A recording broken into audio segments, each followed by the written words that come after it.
శ్రీ తీన్మార్ మల్లన్న గారు.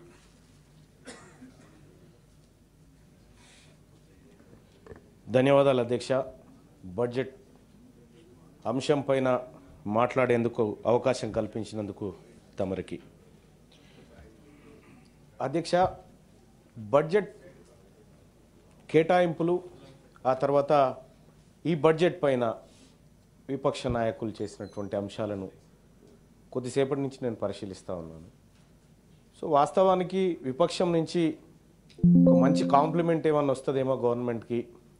ఈ బడ్జెట్ వాస్తవానికి దగ్గరగా రూపొందించబడ్డటువంటి బడ్జెటు, కనీసం అభినందన చేస్తారేమో అనేటువంటి ఎదురు చూపు ఇంతసేపు చూసిన అధ్యక్ష.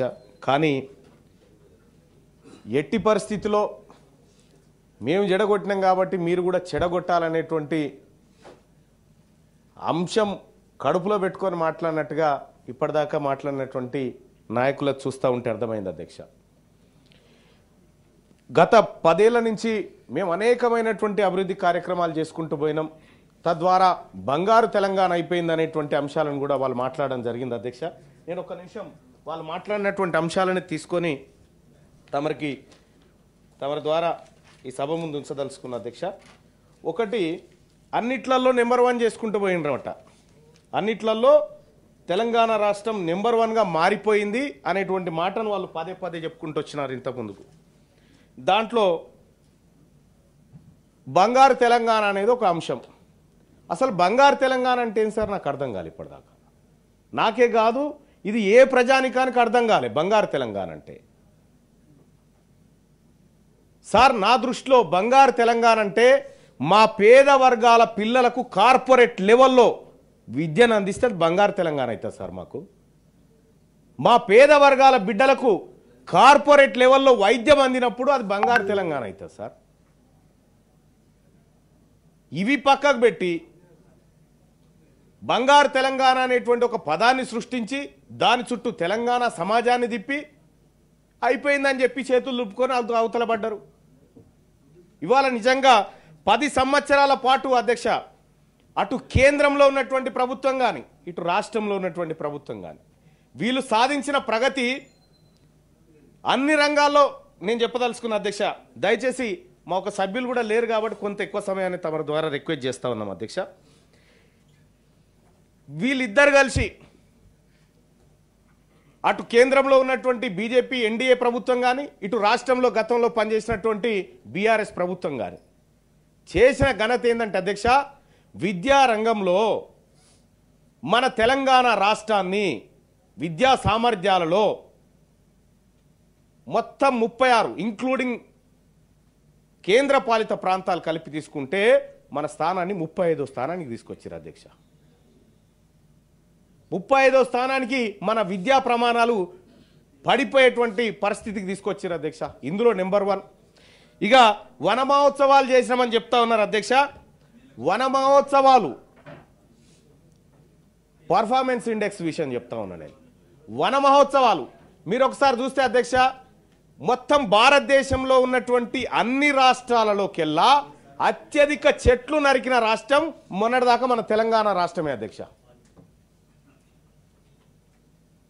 ఇక రైతు సంక్షేమం గురించి మాట్లాడుతూ ఉన్నారు వాళ్ళు. ఒక్కసారి ఎన్సీఆర్బీ లెక్కలు చూడండి అధ్యక్ష. రైతు ఆత్మహత్యల సంఖ్య ఏ స్థాయిలో ఉంది, ఎందుకు ఈ ఆత్మహత్యలు పెరిగిపోయినాయి, తెలంగాణ రాష్ట్రం నిజంగా రైతు సంక్షేమ రాజ్యమే అని చెప్పి కేసీఆర్ గారు గతంలో ప్రకటించినట్టుగా ఉంటే 7,800 మంది రైతులు ఎందుకు ఈ రాష్ట్రంలో ఆత్మహత్య చేసుకొని చనిపోయినారు. ఇవాళ ఈ రాష్ట్రంలో రైతు సంక్షేమాన్ని కాంక్షిస్తూ ప్రజాప్రభుత్వం వచ్చిన తర్వాత 70,000 పైచిలకు కోట్లను రైతుల కోసం, రైతుల సంక్షేమం కోసం ఈ రాష్ట్ర ప్రభుత్వం పెద్దపీట వేసినటువంటి అంశాన్ని మేము ఈ సభ ద్వారా చెప్పదలుచుకున్నాం అధ్యక్ష. ఇంకా అంతేకాదు అధ్యక్ష, ఇక్కడ విద్యా బడ్జెట్ విషయంలో కూడా ఎంతో మారిపోయిందని చెప్పారు అధ్యక్ష. 2014-15లో 1,637 కోట్ల రూపాయల బడ్జెట్ పెడితే అందులో 10,963 కోట్లు అనౌన్స్ చేసిరు అధ్యక్ష. పెట్టిన ఖర్చు ఎంత? 6,159 కోట్ల అధ్యక్ష. ఈడ 4,804 కోట్ల రూపాయలు ఖర్చే పెట్టలేదు. ఇక 2015-16 బడ్జెట్లో 11,261 కోట్లు కేటాయింపులు చేస్తే 622 కోట్ల రూపాయలు ఖర్చే పెట్టలేదు అధ్యక్ష. కనీసం ఇయ్యలేదు నిధులు. 2016-17లో 1,30,415 కోట్ల రూపాయల బడ్జెట్ పెడితే అందులో 8.23% ఎడ్యుకేషన్ కానీ కేటాయిస్తే అందులో 1,110 కోట్ల రూపాయలు ఖర్చు పెట్టలేదు అధ్యక్ష. ఎడ్యుకేషన్ పట్ల ఇట్లా చెప్పుకుంటూ పోతే ఎడ్యుకేషన్ పట్ల గత ప్రభుత్వానికి ఎలాంటి చిత్తశుద్ధి లేదనేది అర్థమవుతుంది అధ్యక్ష. ఇక్కడ ఒకటి గమనించాల్సినటువంటి అంశం ఏంటంటే అధ్యక్ష, మా పెద్దలు గౌరవనీయులు జీవన్ రెడ్డి సాబ్ కాళేశ్వరం గురించి రైతుల గురించి చెప్పిండు, కొద్దిగా విద్యారంగం గురించి మా నర్సిరెడ్డి సాబ్ చెప్పిండు, అలాగే మా రఘోత్తమ్ అన్న వీళ్ళు చెప్పారు, నేను కూడా కొద్దిగా చెప్తా. ఇదే గతంలో ఉన్నటువంటి ప్రభుత్వం పేదవాడికి నాణ్యమైన విద్య అందించడానికి నిధులు విడుదల చేయలే పోని, కానీ ఇదే కాంగ్రెస్ పార్టీ ప్రభుత్వం గతంలో విద్యా హక్కు చట్టాన్ని తీసుకొచ్చింది అధ్యక్ష. విద్యా హక్కు చట్టం 2009 సెక్షన్ 12(1)(c) ప్రకారం 25% సీట్లను ప్రైవేట్ స్కూళ్ళల్లో కార్పొరేట్ స్కూల్లో పేద వర్గాలకు ఇయ్యాలనేటువంటి చట్టం చేసింది కాంగ్రెస్ పార్టీ ప్రభుత్వం అధ్యక్ష. దానికి ఫీజులు ఫిక్స్ చేయాల్సినటువంటి బాధ్యత ఆ రాష్ట్ర ప్రభుత్వాలు. ఈ దీంట్లో కూడా రాష్ట్ర ప్రభుత్వం గ్రాంట్ ఉంటుంది. 60% నిధులు కేంద్ర ప్రభుత్వం ఇస్తే 40% నిధులను రాష్ట్ర ప్రభుత్వం ఇస్తుంది. ఇవాళ నువ్వు పేద వర్గాల వారికి కార్పొరేట్ తరహాలో ఎడ్యుకేషన్ ఇచ్చే స్తోమత లేనప్పుడు ఆల్రెడీ ఉన్న కార్పొరేట్ స్కూళ్ళల్లో ఈ పేద వర్గాల బిడ్డలను చదివించేటువంటి అవకాశం చట్టం కల్పించిన తర్వాత కూడా గత పాలకులు, గత టీఆర్ఎస్ పార్టీ ప్రభుత్వం ఒక కమిటీని వేసి ఇప్పటి వరకు అసలు ఫీజు రెగ్యులేటరీ కమిషన్ ఏం రిపోర్టే గతిలేదు ఇప్పటిదాకా. ఈ గవర్నమెంట్లో కూడా నేను రిక్వెస్ట్ చేస్తా ఉన్నా, మీ తరఫున రిక్వెస్ట్ చేస్తా ఉన్నా, మీ తరఫున కూడా రిక్వెస్ట్ చేస్తా ఉన్నాం. మాట్లాడుతున్నాం కదా, అది కూడా చెప్తాం కదా, ఎందుకు తొందర ఎందుకు, అది కూడా చెప్తాం కదా, అది కూడా చెప్తాం. కేవలం కార్పొరేట్ కాలేజీలతోటి కార్పొరేట్ వ్యవస్థతోని గత పాలకులు కుమ్మక్కైరు. ఈ ప్రజల పట్ల కన్సర్న్ ఉంది కాబట్టి కాంగ్రెస్ పార్టీ ప్రభుత్వం విద్యా హక్కు చట్టాన్ని తీసుకొచ్చి దాంట్లో సెక్షన్ 12(1)(c) ప్రకారం 25% సీట్లను పేద వర్గాలకు ఇవ్వాలని చెప్పినటువంటిది కాంగ్రెస్ పార్టీ ప్రభుత్వం. ఇది పేద వర్గాల కోసం ఆలోచించిన ప్రభుత్వం కాబట్టి ఇది తెస్తే ఫీజు రెగ్యులేటరీ కమిషన్ వేసి నివేదిక ఇవ్వకుండా జాప్యం చేసి శ్రీ చైతన్య నారాయణలతోని అంటగాగినటువంటి గత పాలకులు ఈ అంశం పైన మాట్లాడే హక్కు వాళ్ళకు లేదన్న విషయానికి 100% తొందర ఎందుకు, తప్పకుండా చెప్తాం. ఇవాళ మీ ఇప్పుడు ఎవరు కాగిరు అనేది ఇక్కడ అధ్యక్ష వాళ్ళకు సహజంగానే బాధ అనిపిస్తుంది కొంత. ఎందుకంటే వాళ్ళ బాధ చూస్తూ ఉంటే మాకు అర్థమవుతుంది అధ్యక్ష. మీరు చేయలేకనే అధ్యక్ష మొన్న వీళ్ళతో కాదని చెప్పే తెలంగాణ రాష్ట్ర ప్రజలు భావించి మీరు వద్దాయ అధికారంలో కానీ మాకు అప్పచెప్పినారు అధ్యక్ష. ఇవాళ ప్రజలు కూడా అదే చెప్పిరు, మీరు చేయలేరు అనేది ప్రజలు డిసైడ్ అయిపోయి మాకు అప్పచెప్పిరు కాబట్టి మేము ఇప్పుడు అధికార పక్షంలో ఉన్నాం అధ్యక్ష. గతంలో చేసినటువంటి నెంబర్ 1 కార్యక్రమాలు అసలు సచివాలయానికి రాకుండా ఈ దేశంలో గన్ని రోజులు ఉన్నటువంటి స్థానంలో నెంబర్ 1 మన కేసీఆర్ గారే కదండి అప్పట్లో.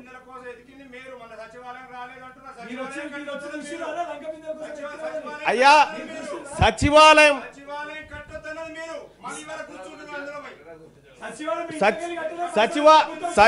సచివాలయము ఆ తర్వాత ఇంకొక నిర్మాణమైనా కూడా అయ్యా ఏ నిర్మాణమైనా కూడా ఈ రాష్ట్ర ప్రజలకు ఉపయోగపడేటువంటి నిర్మాణాలే. అది గుర్తుంచుకోవాలి విపక్ష నాయకులు. ఇక్కడ అధ్యక్ష ఇంకా తలసరి ఆదాయం విషయంలో కూడా జిఎస్డిపిలో కూడా మన తలసరి ఆదాయం పెరిగిపోయింది, 3,25,000 వచ్చిందని చెప్తా ఉన్నారు అధ్యక్ష. ఒక ఇంట్లో 4 ఉంటే అధ్యక్ష నలుగురి తలలు ఒక దగ్గర వేస్తే దాదాపు 12 లక్షల రూపాయలు కావాలి అధ్యక్ష. మరి రేషన్ కార్డు 2 లక్షల స్లాబ్ ఉంటే 80 లక్షల రేషన్ కార్డులు ఎట్లుంటాయి అధ్యక్ష? ఒక్కటి కూడా ఉండొద్దు కదా. ఏది మరి మీ అభివృద్ధి? మీరు చెప్పిన లెక్కలేవి? మీరు గతంలో చెప్పిందంతా డొల్లా అన్న విషయాన్ని స్పష్టంగా మేము చెప్పదలుచుకున్నాం. మీరు మాట్లాడండి అధ్యక్ష. మీరు మాట్లాడేటప్పుడు మీరు మాట్లాడండి, మేము కాదంటలేం. ఇక శాంతి భద్రతల విషయం గురించి మాట్లాడుతూ ఉన్నారు. దాని గురించి నేషనల్ క్రైమ్స్ రికార్డ్ బ్యూరో లెక్కలు ఒకసారి చూస్తే వాళ్ళు చెప్తారు అధ్యక్ష. ఇవన్నీ రాష్ట్ర ప్రభుత్వానికి గతంలో వచ్చిన వాళ్ళకు వచ్చిన అవార్డులు అధ్యక్ష. అవి దాచిపెట్టి అనేకమైన అవార్డులు మాకు వచ్చినాయని చెప్తా ఉన్నారు అధ్యక్ష. తెలంగాణ రాష్ట్రం సర్వనాశనం అయిపోయింది అధ్యక్ష. అప్పుల కుప్పగా మారిపోయింది. ఎవడు కట్టాలి అధ్యక్ష ఈ అప్పులన్నీ? తెలంగాణ ప్రజలు కట్టాలి. ఆస్తుల సంగతి అయ్యా, కాళేశ్వరం మీద పెట్టినటువంటి అప్పులు పెద్దలు గౌరవనీయులు జీవన్ రెడ్డి గారు చెప్పినట్టుగా తమ్మిడిహట్టి నుంచి ఎల్లంపల్లికి 21 మీటర్లు ఎత్తిపోస్తే ఒడిసిపోయేటువంటి ప్రాజెక్టును 100 మీటర్ల కిందికి తీసుకొచ్చి మేడిదిగడ్డ దగ్గర కట్టి తద్వారా ఇవాళ ఎందుకు పనికిరాని ప్రాజెక్టుగా దాన్ని తయారు చేసినారు. మహారాష్ట్ర ఆంధ్రప్రదేశ్ గురించి మాట్లాడతా అధ్యక్ష. మహారాష్ట్రలో ముంబైకి పోయి మహారాష్ట్ర ముఖ్యమంత్రితో కూర్చొని బిర్యానీ తిని తక్కువ లెవెల్కు నేను ఒప్పుకుంటున్నా అని చెప్పి ఇక్కడ ఒంటెలతో ఊరేగించుకొని వచ్చినటువంటి గత పాలకుడు గత ముఖ్యమంత్రి కేసీఆర్ కాదా? మరి ఆ ప్రకారం తమ్మిడెట్ కాడే ఎందుకు కట్టలేదని నేను అడుగుతా ఉన్నా అధ్యక్ష. ఇప్పుడు ఖచ్చితంగా కట్టి చూపెడతాం. అంతేకాదు ఆదిలాబాద్ జిల్లాలో తమ్మిడిహెట్టి దగ్గర కడతాం. 2 లక్షల అదనపు ఆయకట్టును ఆదిలాబాద్ జిల్లాకి ఇస్తాం. ఆ తర్వాత ఎల్లంపల్లికి కూడా దాని ద్వారానే మేము పంపింగ్ చేస్తామని చెప్పి మేము గతంలో కూడా నిర్ణయం తీసుకున్నాం. కాంగ్రెస్ పార్టీ ఆ నిర్ణయాన్ని కట్టుబడి ఉంటుంది అధ్యక్ష. నీటిపారుదల రంగం కొత్తగా వాళ్ళు ఏమనంటే 1 కోటి ఎకరాల మాగాణం చేసినామంటారు అధ్యక్ష. తెలంగాణలో సాగుయోగ్యమైన భూమి సంగతి మీ అందరికి ఎరికే. కాలువలతో నీళ్ళు వస్తున్నాయని చెప్తారు. కాలువలతో నీళ్ళు వచ్చినాక కరెంటుతో ఏమైనా పని ఉందా అధ్యక్ష? వాళ్ళు గతంలో చెప్పినటువంటి మాట కాలువల ద్వారా నీళ్ళు వస్తాయని చెప్పినారు. కాలువల ద్వారా నీళ్ళు వచ్చిన తర్వాత కరెంటు మోటార్లతో ఏం పని ఉండే? కానీ 26 లక్షల పంప్ సెట్ మోటార్లు నడిచినాయి అధ్యక్ష. వాళ్ళు చెప్పినటువంటి మాట శుద్ధ అబద్ధం. 10 ఏళ్ల పాటు కేవలం మసిబూసి మారడికాయ చేసి ఏంది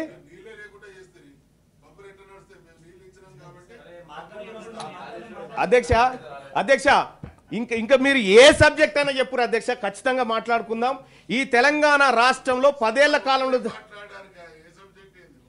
ఎందుకు ఉన్నదే మాట్లాడడానికి మీరు అధ్యక్ష. ఇదే నల్గొండ జిల్లా, ఉమ్మడి నల్గొండ జిల్లాలో హరీష్ రావు గారు అక్కడికి పోయి సూర్యాపేటకు పోయి కాళేశ్వరం మొదటి ఫలితం సూర్యాపేటకు వచ్చిందని చెప్పాడు.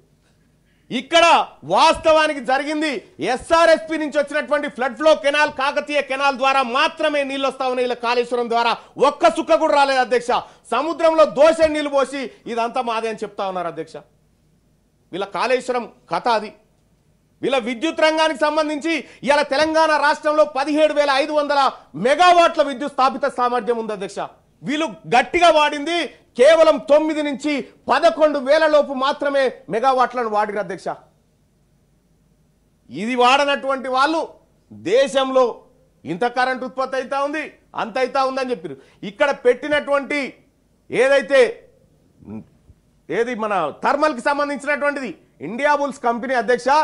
గతంలో చేసినటువంటి ఆ టెక్నాలజీ ఇక్కడ పనికి రాదని పాడేసిపోతే వాళ్ళతోని లోపాయకార ఒప్పందం చేసుకొని ఇవాళ తెలంగాణకు విదేశీ బొగ్గుతోటి అధ్యక్ష. ఇక్కడే మనమే అనుకుంటా ఉన్నాం తీసుకుపోయి నల్గొండ కాడ బొగ్గు లేదు, కడప కాడ బొగ్గు లేదు అనుకుంటున్నాం అధ్యక్ష. విదేశీ బొగ్గు తెస్తే నడిచేటువంటి టెక్నాలజీని కేసీఆర్ గారు ఆడ దిగుమతి చేసిరు అధ్యక్ష. ఈ రకంగా అన్ని రకాలుగా తెలంగాణ విధ్వంసానికి పాల్పడి ఇవాళ తెలంగాణ మీద ముసలి కన్నీరు గారుస్తుంటే ఇది వాస్తవానికి 10 ఏళ్ల కాలంలో జరిగినటువంటి విధ్వంసం 60 ఏళ్ల కాలంలో కూడా ఎన్నడూ జరగలేదు అధ్యక్ష. ఇవాళ అవినీతిలో గతంలో కేసీఆర్ గారి ఫ్యామిలీ కంప్లీట్గా అన్ని పథకాల్లో వాళ్ళు కాలు కాదు కదా మొత్తం దుంకిరు అందులోకి ఎక్కడికక్కడ. ఇవాళ కాంగ్రెస్ పార్టీ ప్రభుత్వం ప్రజాప్రభుత్వం ఏర్పడ్డ తర్వాత ప్రతి పైసకి జవాబుదారీగా వ్యవహరిస్తూ ఈ రాష్ట్ర ప్రభుత్వం గౌరవ ముఖ్యమంత్రి రేవంత్ రెడ్డి గారు ప్రతి అంశాన్ని ప్రజాక్షేత్రంలో పెట్టింది అధ్యక్ష.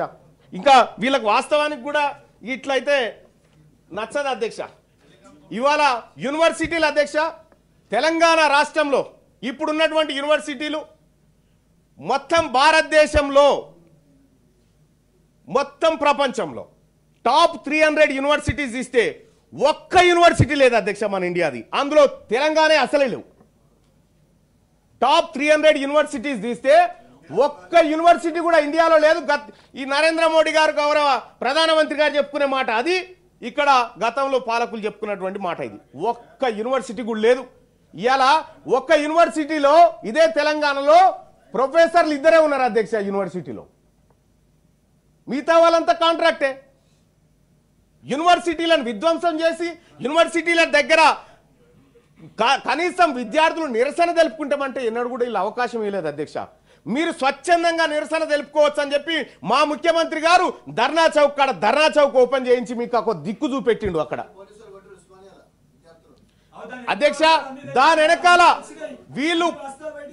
వీళ్ళు కొంతమంది బీఆర్ఎస్ పార్టీ నాయకులు అందులో చేరి ఇలా విపక్షాలను విద్యార్థులను రెచ్చగొట్టే ప్రయత్నం చేస్తే ఇదే విద్యార్థులు బీఆర్ఎస్ గో బ్యాక్ అని చెప్పి మొన్న అక్కడ నినాదాలు కూడా చేసిరు అధ్యక్ష. వీళ్ళ మీద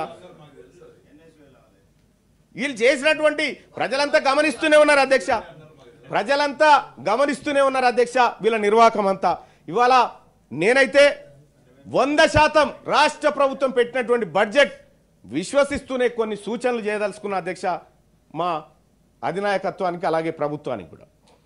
సార్, ఈ ఏదైతే విద్యా హక్కు చట్టం ఉందో 16 రాష్ట్రాలు అమలు చేస్తూ ఉన్నాయి. ఇక్కడ అమలు చేయడానికి ఉన్న అడ్డంకి ఏందనే విషయాన్ని గౌరవ ప్రభుత్వం చెప్పాల్సినటువంటి అవసరం ఉంది సార్. ఎందుకంటే ఇందులో చదివేటువంటి పిల్లలు ఎంత పరిస్థితికి వచ్చిందంటే 14 నుంచి 18 సంవత్సరాల లోపు ఉన్నటువంటి పిల్లల డ్రాప్అవుట్స్ తెలంగాణలో 21% ఉన్నాయి సార్, 21%. అలాగే 17 నుంచి 18% ఉన్నటువంటి 18 ఏజ్ మధ్యలో ఉన్నటువంటి పిల్లలు 40.19% మంది వాళ్ళ డ్రాప్అవుట్స్ అవుతా ఉన్నారు సార్. ఇన్ని లక్షల మంది పిల్లలు, 20-30 లక్షల మంది పిల్లలు 10th క్లాస్ నుంచి బయటకు వస్తే వాళ్ళకు ఇంటర్మీడియట్లో దొరుకుతున్నటువంటి సౌకర్యాలు ఎన్ని ఇంటర్మీడియట్ కాలేజీలు ఉన్నాయి, ఎంత కథ ఉంది అనేది కూడా ఇప్పటిదాకా లేక. కొఠారి కమిషన్ చెప్పింది సార్ 1960లో 20% బడ్జెట్ను విద్య కోసం కేటాయించాలని చెప్పింది. ఇలా విద్య కోసం బడ్జెట్లన్నీ తగ్గిపోతా ఉన్నాయి అధ్యక్ష. ఇలా నేను మా ప్రభుత్వానికి కూడా ఒక మాట అడగదలుచుకున్నా అధ్యక్ష. ఇవాళ 2,000 కోట్ల రూపాయలు విద్యారంగం పైన పెంచితే అది రాబోతున్న 11,000 మంది ఎవరైతే ఉన్నారో టీచర్లు వాళ్ళ జీతాలకే సరిపోతుంది అధ్యక్ష. దానికి మించి ఏమీ కొత్తగా జరగదు. మీరు ప్రత్యేక పాఠశాలలు, గురుకుల పాఠశాలలు పెట్టి కార్పొరేట్ లేదు కాదు సార్, ఆల్రెడీ కార్పొరేట్ ప్రైవేట్ కాలేజీలు ఉన్నాయి, ప్రైవేట్ స్కూల్ ఉన్నాయి, అందులో విద్యా హక్కు చట్టాన్ని అమలు చేయండి. మీరు గొప్ప విద్య అందించిన వాళ్ళు అవుతారు మా పేద వర్గాల బిడ్డలకు అని చెప్పి తెలియజేస్తా ఉన్నాను అధ్యక్ష. ఇంకా అంతేకాదు అధ్యక్ష, ఇక్కడ అత్యంత దారుణమైన విషయం లిటరసీ విషయంలో తెలంగాణ రాష్ట్రం దారుణంగా వెనుకబడ్డది అధ్యక్ష. లిటరసీలో చాలా దారుణంగా వెనుకబడ్డది. కింది నుంచి 3వ స్థానానికి వచ్చి కూర్చుంది అధ్యక్ష. 2011 సెన్సస్ ప్రకారం. ఇక ఇంకొక విషయాన్ని చూస్తే అధ్యక్ష, పర్ఫార్మెన్స్ 11 సెన్సస్ ఆ తర్వాత చేయలే కదా మరి, మనదేదో సమగ్ర కుటుంబ సర్వే అని చేసి ఆ లెక్కేటు పోయిందో మరి. అప్పుడు మేము చేసే ఇచ్చినాం, ఆ తర్వాత మీరు చేయాలి కదా, ఆ తర్వాత మీరు చేయాల్సిందే కదా, ఆ తర్వాత మీరు చేయాల్సిందే కదా, ఆ తర్వాత మీరు చేయలే కదా. ఇదంతా మీరు చేయలేరు, మీ వల్ల కాదు అనే తెలంగాణ ప్రజలు కాంగ్రెస్ పార్టీ ప్రభుత్వాన్ని, కాంగ్రెస్ని విశ్వసించి ఇక్కడ ఇచ్చిరు అధ్యక్ష. ఇక ఈ దేశంలో అధ్యక్ష 2-3 అంశాలు మీ ముందు పెడతా. 10 ఏళ్ల పాటు నరేంద్ర మోడీ గారు ప్రధానమంత్రి, 10 ఏళ్ల కాలం పాటు కేసీఆర్ గారు ముఖ్యమంత్రి ఉండి సాధించిన ప్రగతి గురించి ఒకసారి చెప్తా అధ్యక్ష. బంగ్లాదేశ్ ఏమో 10% తన జీడిపిలో విద్య కోసం కేటాయిస్తుంటే కేవలం 3% మాత్రమే ఇవాళ మన దేశంలో కేటాయిస్తా ఉన్నారు అధ్యక్ష. మా సభ్యులు లేరు అధ్యక్ష, మేము తక్కువ ఉన్నాం, మీరు పెద్ద మనసు చేసుకోవాలి, పెద్ద మనసులు మీరు పెద్ద మనసు చేసుకొని మీరు పెద్ద మనసు చేసుకోవాలి అధ్యక్ష. తప్పకుండా అధ్యక్ష, తప్పకుండా అట్లే చేస్తాం అధ్యక్ష. ఇక తాగునీటి వ్యవహారం, ప్రతి ఇంటికి నల్లా నీళ్ళు ఇచ్చినామని చెప్పారు అధ్యక్ష గతంలో. ఇవాళ ప్రతి ఇంటికి నల్లా నీళ్ళు ఇస్తే అధ్యక్ష వాటర్ హెడ్ ట్యాంకులు మా ఊర్లో ఉన్న ట్యాంకు వాళ్ళ రంగు వేసిరు అధ్యక్ష, పాత ట్యాంకు పాతదే, రంగు కొత్తగా వేసి పైసలు తీసుకుపోయారని చెప్పని అంటా ఉన్నారు. ఎంతవరకు నిజమో నాకు తెలియదు. కానీ ఒక మాట అయితే సత్యం, అందుగలదు ఇందు లేదన్న సందేహం వలదన్నట్టుగా ఎక్కడ ఛాన్స్ దొరికినా అవినీతికి పాల్పడ్డది గత ప్రభుత్వం. ఇక్కడ నాకు అర్థం కాని విషయం ఇంకొకటి అధ్యక్ష, ఇప్పుడు నీటిపారుదల రంగంలో ప్రాజెక్టుల నిర్మాణంలో అంచనాలు పెంచుతా ఉంటారు అధ్యక్ష. ఏ రైతులు డిమాండ్ చేయరు, ఏ ప్రజలు డిమాండ్ చేయరు. ఒక విద్యారంగంలో అంచనాలు ఎందుకు పెరిగాయి అధ్యక్ష? ఒక విద్యారంగంలో ఎందుకు పెరిగాయి? వైద్య రంగంలో అంచనాలు ఎందుకు పెరిగాయి? వీటి కేటాయించిన బడ్జెట్లు తగ్గిపోతూ ఉంటాయి, ఇవేమి పెరిగిపోతూ ఉంటాయి. అధ్యక్ష నేను ఒకటి చెప్పదలుచుకున్నా, నేను గౌరవ టీచర్ ఎమ్మెల్సీ గారు కూడా ఇక్కడ ఉన్నారు సార్. ఈ రాష్ట్రంలో విద్యా ప్రమాణాలు పడిపోవడానికి మనం కారణభూతులు కాకూడదు. ప్రభుత్వం పైన ఒత్తిడి పెంచైనా సరే ఖచ్చితంగా ఈ విద్యా వ్యవస్థను బాగు చేసుకోవాలి. విద్యా వ్యవస్థను బాగు చేసుకుంటేనే ఒక దేశం నాశనం కావాలంటే అందులో విద్యా వ్యవస్థను నాశనం చేస్తే కథం అని చెప్పారు అధ్యక్ష. మరి ఆ విద్యా వ్యవస్థలో మనం వెనకబడి ఉన్నాం, వాటిని ముందుకు తీసుకుపోవాలి. వైద్య రంగాన్ని కూడా ముందుకు తీసుకుపోవాలి.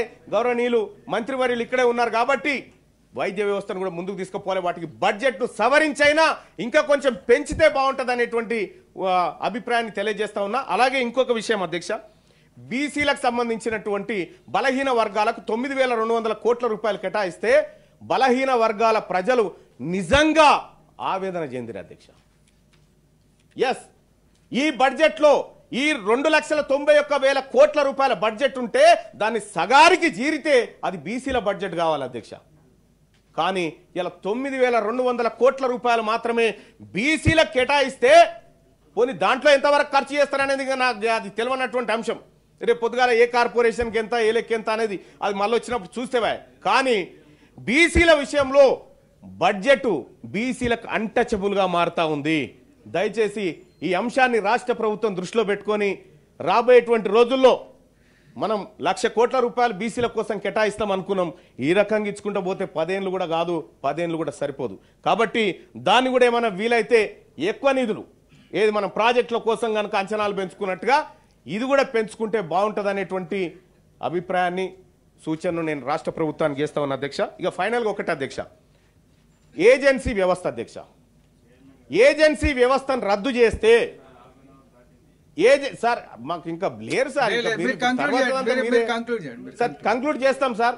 పెద్ద మనసు చేసుకోవాలి మీరు, పెద్దలంతా పెద్ద మనసు చేసుకోండి సార్. ఏజెన్సీ వ్యవస్థ సార్, ఏజెన్సీ అవుట్ సోర్సింగ్ లో పనిచేస్తున్నటువంటి వాళ్ళు గతంలో నేను గౌరవనీయులు మంత్రివర్యులు పొన్నం ప్రభాకర్ సార్ ఒక మీటింగ్ అటెండ్ అయినప్పుడు ఏజెన్సీ వ్యవస్థను రద్దు చేస్తే రూపాయి భారం లేకుండా అందులో పనిచేసేటువంటి ఆ వ్యక్తికి 20,000 వరకు మనం జీతం ఇచ్చేటువంటి అవకాశం ఉంటుంది సార్. ఏజెన్సీ వ్యవస్థ ద్వారా శ్రమ దోపిడీ జరుగుతుందనేటువంటి మాటను పదే పదే చెప్పినాం సార్. దాన్ని రద్దు చేసే దిశగా కూడా ఆలోచన చేయాలి సార్. ఇంకొక విషయం సార్, ఈ గెస్ట్ లెక్చరర్ సార్ వాళ్లకు 12 నెలల జీతం రావట్లేదు సార్. వాళ్లకు అనేకమైనటువంటి ఇబ్బందులకు గురైతా ఉన్నారు. ఆ అంశాన్ని కూడా పరిశీలించాలని చెప్పి తమరి ద్వారా విజ్ఞప్తి చేస్తూ తమరు అవకాశం కల్పించారు సార్. వాస్తవానికి నేను చాలా రాసుకొచ్చినా కానీ సమయం సరిపోతలేదు సార్. అవతల పక్షం వాళ్ళకు కూడా కొంత అవకాశం ఇవ్వాలి సార్. కనీసం వాళ్ళు చెప్పేది అబద్ధమో నిజమో వినాలన్నా కూడా కొంత సమయం ఇవ్వాలి కాబట్టి వాళ్ళకి ఇవ్వండి sir. Thank you. Now the house is adjourned for lunch break.